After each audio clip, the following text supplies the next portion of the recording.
मित्रों, सुग्रीव जब राजा बन गया तो बरसात बीत जाने के बाद भी जब सुग्रीव सीता के खोज का कोई समाचार नहीं सुनाया तो उसके बाद भगवान राम बहुत दुखी हो गए। एक दिन लक्ष्मण फल लाने के लिए वन में गए थे तो श्री राम आश्रम में अकेले में बैठ करके बहुत दुख से एकदम बेहोश हो रहे थे। लक्ष्मण जी आए तो पूछे, देखे उनको, देख करके ही लक्ष्मण जी समझ गए कि भाभी के खोज में ये इतने चिंतित हो गए हैं। तब श्री राम ने लक्ष्मण जी को बुला करके कहे, लक्ष्मण देखो, सुग्रीव हम लोगों से अपना काम करवा लिया और वे सुख विलास में भोग में लग करके हम लोगों का सब कुछ बुला दिया। जो 4 महीना का समय निर्धारित किया गया था वो अभी बहुत पहले बीत गया और सुग्रीव को आज तक इस सब का कुछ खोज खबर नहीं है।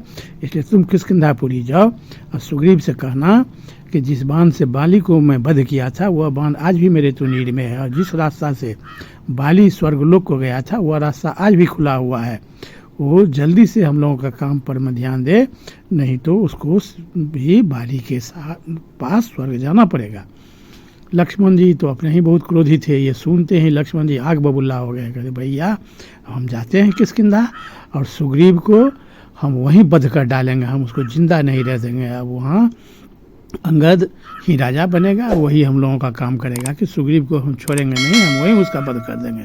वो बहुत दुराचारी है, पापी है, कृतज्ञ है, उसका हम वध कर डालेंगे। तब प्रभु श्री राम ने समझाया कि देखो लक्ष्मण, धैर्य नहीं खोना चाहिए, शांत रहो। सुग्रीव को हम मित्र बना चुके हैं, उसको मित्र कह चुके हैं। मित्र का वध करना कभी भी उचित नहीं है, इसलिए उसको डरा धमका करके समझा करके उसको कहो अपने काम में लग जाए और उसको हो सके तो यहाँ पर लेते आओ। उसका वध करने के बारे में नहीं सोचे, बहुत गंभीरता से बात करना, शांत रूप से बात करना। तब लक्ष्मण जी वहाँ से थोड़ा सा शांत हुए, शांत होकर के वहाँ से किष्किंधापुरी के लिए चले।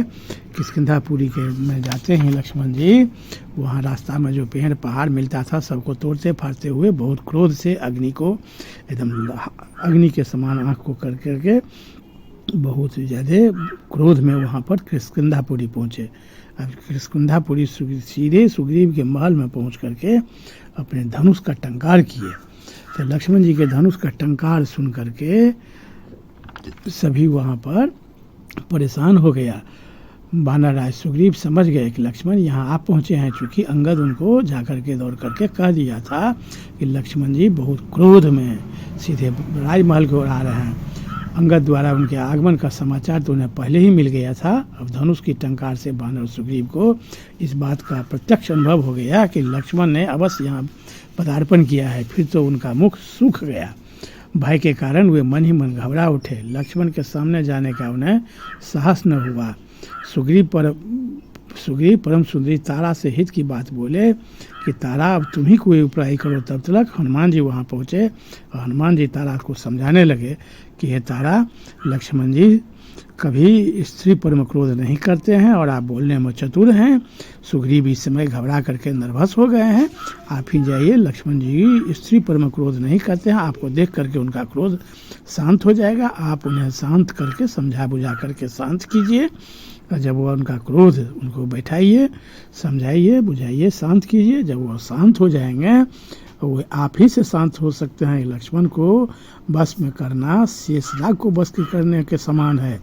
लक्ष्मण शेषावतार हैं, इसलिए आप ही उनके बस क्रोध को शांत कर सकते हैं। जाइए अपने मीठे मीठे वचनों से उन्हें शांत कीजिए। जब वो शांत हो जाएं तब खबर भेजिएगा। तो सब सुग्रीव महाराज जा कर के उनसे मिलेंगे।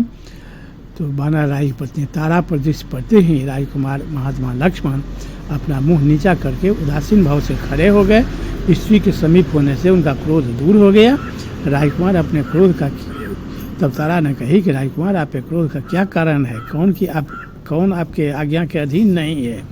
इसे सुनकर लक्ष्मण के हृदय के आशंका जाती रही। तब लक्ष्मण जी के तारे, सुग्रीव अपने राज्य की स्थिरता के लिए ही प्रयास करता है। हम लोग शोक में डूबे हुए हैं, परंतु हमारी उसे तनिक भी चिंता नहीं होती है। वानर राज सुग्रीव ने 4 महीनों की अवधि निश्चित की थी, वे कभी बीत गए, परंतु वह मधुपान के मद से अत्यंत उन्मत्त होकर स्त्रियों के साथ क्रीड़ा विहार कर रहा है। उसे बीते हुए समय का पता भी नहीं है। मित्र से किए हुए उपकार का यदि अवसर आने पर ही बदला न चुकाया जाए तो धर्म की हानि होती ही है। ऐसी स्थिति में प्रस्तुत कार्य की सिद्धि के लिए हम लोगों को भविष्य में क्या करना चाहिए? हमारे लिए जो समुचित कर्तव्य हो उसे तुम ही बताओ, क्योंकि तुम कार्य के तत्व को जानती हो। तो तारा कहे कि वीर राजकुमार, यह क्रोध करने का समय नहीं है। आत्मीजनों पर क्रोध करना भी नहीं चाहिए। सुग्रीव के मन में सदा आपका कार्य सिद्ध करने की इच्छा बनी रहती है। अतः यदि उनसे कोई भूल भी हो जाए तो उसे आपको क्षमा कर देना चाहिए। गुणों में श्रेष्ठ पुरुष किसी हीन गुण वाले प्राणी पर क्रोध कैसे कर सकते हैं? तो इस सबके बात समझाने लगी। वानरराज सुग्रीव विषय भोग में आसक्त होकर इस समय मेरे ही पास थे। काम के आवेश में उन्होंने अपनी लज्जा का परित्याग कर दिया है, तो भी उन्हें अपना भाई समझकर आप क्षमा कर दीजिए। ये काम, आहार, निद्रा, भय और काम ये हर जीव में होता है।